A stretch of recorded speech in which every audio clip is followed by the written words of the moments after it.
বড় ঘোষণা। রাতারাতি বদলে যাচ্ছে সরকারি বেতন কাঠামো। জাইমা রহমানের এক অভাবনীয় ঘোষণায় লাখো মানুষের ভাগ্য উল্টে যাচ্ছে।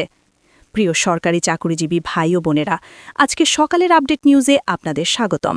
যারা আমাদের চ্যানেলে নতুন তারা এখনই চ্যানেলটি সাবস্ক্রাইব করুন, আর হ্যাঁ, অবশ্যই কমেন্ট করে জানাবেন আপনারা কে কোন জেলা থেকে আমাদের ভিডিওটি দেখছেন। তবে চলুন কথা না বাড়িয়ে আজকের সর্বশেষ সংবাদটি জেনে নিন। অবশেষে দীর্ঘ প্রতীক্ষার চূড়ান্ত অবসান ঘটতে চলেছে। আগামী ২ এপ্রিল থেকেই সারা দেশে একযোগে কার্যকর হতে যাচ্ছে বহুল আলোচিত ও কাঙ্ক্ষিত নবম পে স্কেল। রাজধানীর রাষ্ট্রীয় অতিথি ভবন যমুনায় অনুষ্ঠিত এক অতীব জরুরি ও উচ্চ পর্যায়ের রুদ্ধদ্বার বৈঠক শেষে এই যুগান্তকারী ও চূড়ান্ত ঘোষণা দেন প্রধানমন্ত্রী তারেক রহমানের কন্যা জাইমা রহমান। আর শুধু একটি সাধারণ ঘোষণা নয়, এর সঙ্গে দেশবাসীর জন্য এসেছে ৩টি বিশাল বড় সুখবর, যা মুহূর্তের মধ্যেই বদলে নিতে পারে দেশের লাখ লাখ সরকারি চাকুরিজীবীর প্রাত্যহিক জীবনযাত্রার মান। আজকের এই বিশেষ ভিডিওতে আমরা আপনাদের সামনে পুঙ্খানুপুঙ্খভাবে তুলে ধরব সেই চাঞ্চল্যকর বৈঠকের ভেতরের অজানা সব গল্প। ঠিক কিভাবে এবং কোন পরিস্থিতিতে নেওয়া হলো এই ঐতিহাসিক সিদ্ধান্ত, সমাজের কোন স্তরের মানুষ ও কারা সবচেয়ে বেশি উপকৃত হবেন এই নতুন বেতন কাঠামোর ফলে, আর সেই চমকপ্রদ ৩টি সুখবর আসলে কি, যা ইতোমধ্যেই রাজধানী থেকে শুরু করে টেকনাফ পর্যন্ত গোটা দেশ জুড়ে এক বিশাল আলোচনার ঝড় তুলেছে। এই সব কিছুর বিস্তারিত ও বস্তুনিষ্ঠ তথ্য জানতে আমাদের এই ভিডিওটি না টেনে একেবারে শেষ পর্যন্ত মনোযোগ দিয়ে দেখুন। প্রিয় দর্শক, আপনারা সকলেই খুব ভালোভাবে জানেন যে গত বেশ কয়েক মাস ধরেই এই নবম পে স্কেল নিয়ে সারা দেশে চরম উত্তেজনা বিরাজ করছিল। চারদিকে ছিল নানা ধরনের জল্পনা কল্পনা, রাজনৈতিক প্রতিশ্রুতি, দফায় দফায় প্রশাসনিক বৈঠক এবং কর্মচারী ইউনিয়নগুলোর পক্ষ থেকে অনবরত চাপ। অবশেষে সেই সমস্ত জল্পনা ও দীর্ঘ প্রতীক্ষার অবসান ঘটিয়ে আজ রাষ্ট্রীয় অতিথি ভবন যমুনায় অনুষ্ঠিত হয় একটি অত্যন্ত জরুরি ও শ্বাসরুদ্ধকর বৈঠক, যেখানে উপস্থিত ছিলেন দেশের শীর্ষস্থানীয় অর্থনৈতিক উপদেষ্টা পর্ষদের সদস্যবৃন্দ, মন্ত্রিপরিষদের বেশ কয়েকজন গুরুত্বপূর্ণ ও প্রভাবশালী সদস্য এবং জনপ্রশাসন ও অর্থ মন্ত্রণালয়ের একেবারে উচ্চপদস্থ শীর্ষ কর্মকর্তারা। ভেতরের নির্ভরযোগ্য সূত্র থেকে জানা গেছে, বৈঠকের শুরু থেকেই সেখানে বিরাজ করছিল এক ধরনের চাপা উত্তেজনা, কারণ সবার মনে একটাই প্রশ্ন ঘুরপাক খাচ্ছিল যে আসলে কবে আসছে এই নতুন পে স্কেল এবং দেশের এই অর্থনৈতিক পরিস্থিতিতে তা কিভাবে বাস্তবায়ন করা হবে। আর ঠিক সেই চরম উত্তেজনার মাঝেই সভাকক্ষে জাইমা রহমানের নাটকীয় প্রবেশ ঘটে এবং অত্যন্ত দৃঢ়তার সাথে তার কণ্ঠে উচ্চারিত হয় সেই বহুল প্রতীক্ষিত ঐতিহাসিক ঘোষণা। তিনি স্পষ্ট জানিয়ে দেন, আগামী ২ এপ্রিল থেকেই সারা দেশে পূর্ণাঙ্গভাবে কার্যকর হচ্ছে নবম পে স্কেল। এই একটিমাত্র জাদুকরী বাক্যেই যেন দীর্ঘদিনের জমে থাকা কষ্ট ভুলে স্বস্তির নিঃশ্বাস ফেলেন দেশের লাখো সরকারি কর্মচারী। কিন্তু আপনাদের জানিয়ে রাখি, চমকের এখানেই শেষ নয়। এই মূল ঘোষণার পরপরই তিনি দেশবাসীর উদ্দেশ্যে জানান আরও ৩টি বড় সুখবর, যা এই নতুন পে স্কেলকে আগের যে কোনো সময়ের চেয়ে আরও বেশি আকর্ষণীয় ও জনবান্ধব করে তুলেছে। প্রথম চমকপ্রদ সুখবরটি হল মূল বেতনের বা বেসিকের উল্লেখযোগ্য হারে বৃদ্ধি। অর্থ মন্ত্রণালয়ের একটি বিশেষ সূত্র থেকে নিশ্চিত হওয়া গেছে যে নতুন এই কাঠামোতে বিভিন্ন গ্রেড অনুযায়ী কর্মচারীদের মূল বেতন ২০ থেকে ৪০% পর্যন্ত বাড়ানোর চূড়ান্ত সিদ্ধান্ত নেওয়া হয়েছে, যা স্বাধীন বাংলাদেশের গত কয়েক দশকের ইতিহাসে বেতন কাঠামোর ক্ষেত্রে সবচেয়ে বড় ও যুগান্তকারী বৃদ্ধি হিসাবে বিবেচিত হচ্ছে। এর ফলে বিশেষ করে যারা নিম্ন আয়ের কর্মচারী রয়েছেন, তাদের দৈনন্দিন জীবনযাত্রায় আসবে এক অভাবনীয় বড় পরিবর্তন, আর মধ্যম আয়ের কর্মচারীরাও বর্তমান বাজারের ঊর্ধ্বগতির এই সময়ে পাবেন এক বিশাল স্বস্তি। দ্বিতীয় যে বড় সুখবরটি দেওয়া হয়েছে তা হল বকেয়া বা অ্যারিয়ারের টাকা প্রদান। অনেক সরকারি কর্মচারী দীর্ঘদিন ধরে অত্যন্ত হতাশার সাথে অপেক্ষা করছিলেন তাদের প্রাপ্য অ্যারিয়ারের টাকার জন্য।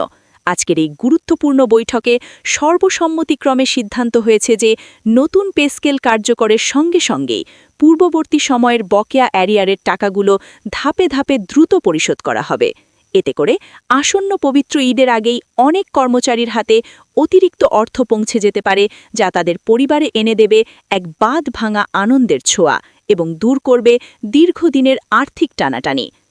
তৃতীয় এবং সম্ভবত সবচেয়ে চমকপ্রদ সুখবরটি হল বিভিন্ন ভাতা ও অন্যান্য সুবিধা আনুপাতিক হারে বৃদ্ধি। নতুন এই ঘোষণায় শুধু যে মূল বেতনই বাড়ানো হচ্ছে তা নয়, এর পাশাপাশি বর্তমান বাজার দরের সাথে সামঞ্জস্য রেখে বাড়ানো হচ্ছে বাড়ি ভাড়া, চিকিৎসা ভাতা, যাতায়াত ভাতা সহ আনুষঙ্গিক বিভিন্ন ভাতা। বিশেষ করে যে সকল কর্মচারী শহর থেকে দূরে বা দুর্গম পাহাড়ি ও চরাঞ্চলে কর্মরত রয়েছেন, তাদের কাজের প্রতি উৎসাহ বাড়ানোর জন্য দেওয়া হচ্ছে বিশেষ অতিরিক্ত ইনসেন্টিভ বা প্রণোদনা। এর ফলে চাকুরিজীবীদের শুধু আর্থিক স্বস্তিই আসবে না, বরং কর্মক্ষেত্রে তাদের কাজের প্রতি আন্তরিকতা ও আগ্রহ বহুগুণে বাড়বে বলে মনে করছেন প্রশাসনিক বিশ্লেষকেরা। এদিকে এই অভাবনীয় ঘোষণার খবর গণমাধ্যমে ছড়িয়ে পড়ার পর থেকেই দেশের সর্বত্র এবং সামাজিক যোগাযোগ মাধ্যমগুলোতে শুরু হয়েছে ব্যাপক আলোচনা ও ইতিবাচক প্রতিক্রিয়া। সাধারণ মানুষ থেকে শুরু করে চাকুরিজীবীরা ফেসবুকে স্ট্যাটাস দিয়ে বলছেন অবশেষে তাদের প্রতি সুবিচার করা হলো। আবার কেউ কেউ একটু চিন্তিত হয়ে প্রশ্ন তুলছেন দেশের বর্তমান অর্থনৈতিক বাস্তবতায় এই বিশাল ব্যয়ের সিদ্ধান্ত শেষ পর্যন্ত কতটা টেকসই হবে। দেশের প্রথিতযশ অর্থনীতিবিদদের একাংশ মনে করছেন এটি নিঃসন্দেহে বর্তমান সরকারের একটি অত্যন্ত সাহসী ও যুগান্তকারী পদক্ষেপ। তবে এর সফল বাস্তবায়নের জন্য প্রয়োজন অত্যন্ত নিখুঁত ও সঠিক পরিকল্পনা এবং রাষ্ট্রীয় কোষাগারের আর্থিক ভারসাম্য কঠোরভাবে বজায় রাখা। প্রিয় দর্শক, আপনাদের জানিয়ে রাখি, এই পুরো বিষয়টির এবং আজকের এই ঘোষণার পেছনে ছিল এক দীর্ঘ রাজনৈতিক ও প্রশাসনিক চাপের ইতিহাস। দেশের বিভিন্ন স্তরের কর্মচারী সংগঠনগুলো গত কয়েক বছর ধরেই বারবার রাজপথে নেমে দাবি জানিয়েছিল এই পে স্কেল দ্রুত বাস্তবায়নের জন্য। এমনকি আপনারা দেখেছেন দেশের কয়েকটি জায়গায় কর্মবিরতি ও মানববন্ধনের মতো আন্দোলনের ঘটনাও ঘটেছে। মূলত মাঠ পর্যায়ে সেই সব চাপ এবং সাধারণ কর্মচারীর দীর্ঘদিনের লালিত প্রত্যাশা গভীরভাবে বিবেচনা করে সরকারের শীর্ষ মহল থেকে শেষ পর্যন্ত এই জনবান্ধব সিদ্ধান্ত নেওয়া হয়েছে বলে জানা গেছে। যমুনা সেই রুদ্ধদ্বার বৈঠকে আসলে কি কি বিষয়ে গভীর আলোচনা হয়েছে, কে কোন পক্ষে কি যুক্তি বা মত দিয়েছেন এবং শেষ পর্যন্ত ঠিক কিভাবে এই চূড়ান্ত সিদ্ধান্তে পৌঁছানো সম্ভব হয়েছে, সেই সব নিয়েও সচিবালয়ের ভেতরে ও বাইরে রয়েছে নানা ধরনের মুখরোচক গুঞ্জন। নির্ভরযোগ্য সূত্রগুলো বলছে বৈঠকের শুরুতে অর্থ বরাদ্দের বিষয়ে কিছুটা মতবিরোধ ও বিতর্ক থাকলেও শেষ পর্যন্ত সবার সর্বসম্মত মতেই চূড়ান্ত হয় এই ঐতিহাসিক ঘোষণা। আর এই পুরো সমন্বয় প্রক্রিয়ায় এবং সিদ্ধান্ত গ্রহণে সবচেয়ে গুরুত্বপূর্ণ ও অনুঘটকের ভূমিকা পালন করেছেন জাইমা রহমান নিজেই। এখন সচেতন মহলের কাছে সবচেয়ে বড় প্রশ্ন হল আগামী 2 এপ্রিল থেকে এই পে স্কেল বাস্তবায়নের যে ঘোষণা দেওয়া হলো তা মাঠ পর্যায়ে কতটা দ্রুত এবং কার্যকরভাবে সম্পন্ন হবে। কারণ আমাদের দেশে অতীতে দেখা গেছে অনেক সময় রাজনৈতিক মঞ্চ থেকে বড় বড় ঘোষণা এলেও আমলাতান্ত্রিক জটিলতায় তার বাস্তবায়নে মাসের পর মাস দেরি হয়ে যায়। তবে এবার সরকারের উচ্চ পর্যায় থেকে অত্যন্ত দৃঢ়তার সাথে আশ্বস্ত করা হয়েছে যে কোনো ধরনের লাল ফিতার দৌরাত্ম্য বা বিলম্ব এবার বরদাস্ত করা হবে না এবং একেবারে নির্ধারিত সময়ে গ্যাজেট প্রকাশসহ সব দাপ্তরিক কার্যক্রম সম্পন্ন করা হবে। সবশেষে একটি কথাই বারবার উঠে আসছে যে এই নবম পে স্কেল শুধু একটি সাধারণ আর্থিক ঘোষণা বা কিছু টাকা বাড়ানোর হিসাব নয়, এটি বাংলাদেশের প্রশাসনিক কাঠামোতে একটি বিশাল বড় পরিবর্তনের শুভ সূচনা। লাখো সাধারণ মানুষ ও তাদের পরিবারের জীবনে এই ঘোষণার হাত ধরে আসতে পারে নতুন আলো, নতুন আশা এবং নতুন স্বপ্ন। এখন কেবল দেখার বিষয় এই আকাশচুম্বী প্রতিশ্রুতি কতটা দ্রুত বাস্তবে রূপ নেয়। আরেকটি অত্যন্ত গুরুত্বপূর্ণ বিষয় আপনাদের ভেবে দেখতে হবে দর্শক, এই নবম পে স্কেল কার্যকরের ফলে শুধু যে সরকারি চাকুরিজীবীরাই ব্যক্তিগতভাবে লাভবান হবেন তা কিন্তু নয়, বরং দেশের সামগ্রিক সামষ্টিক অর্থনীতিতেও এর একটি অত্যন্ত সুদূরপ্রসারী ও বড় ধরনের ইতিবাচক প্রভাব পড়তে পারে। কারণ যখন লাখ মানুষের হাতে মাসের শেষে অতিরিক্ত অর্থ পৌঁছাবে, তখন স্বাভাবিকভাবেই বাজারে তাদের ক্রয় ক্ষমতা বহুগুণে বহু বাড়বে। এর ফলে দেশের ঝিমিয়ে পড়া ব্যবসা বাণিজ্য আরও অনেক বেশি গতিশীল হবে এবং সার্বিক অর্থনীতির চাকা ঘুরবে এক নতুন ও উদ্দীপ্ত গতিতে। দেশের শীর্ষ অর্থনীতিবিদরা বলছেন এটি দেশের জন্য হতে পারে একটি চমৎকার ডাবল ইফেক্ট বা দ্বিগুণ প্রভাব। একদিকে যেমন প্রজাতন্ত্রের কর্মচারীদের জীবনমান অভাবনীয়ভাবে উন্নত হবে, অন্যদিকে তেমনি দেশের অভ্যন্তরীণ বাজার ব্যবস্থাও শক্তিশালী হবে। তবে এর সঙ্গে একটি ছোট সতর্কবার্তাও দিয়েছেন বেশ কয়েকজন অর্থনীতিবিদ।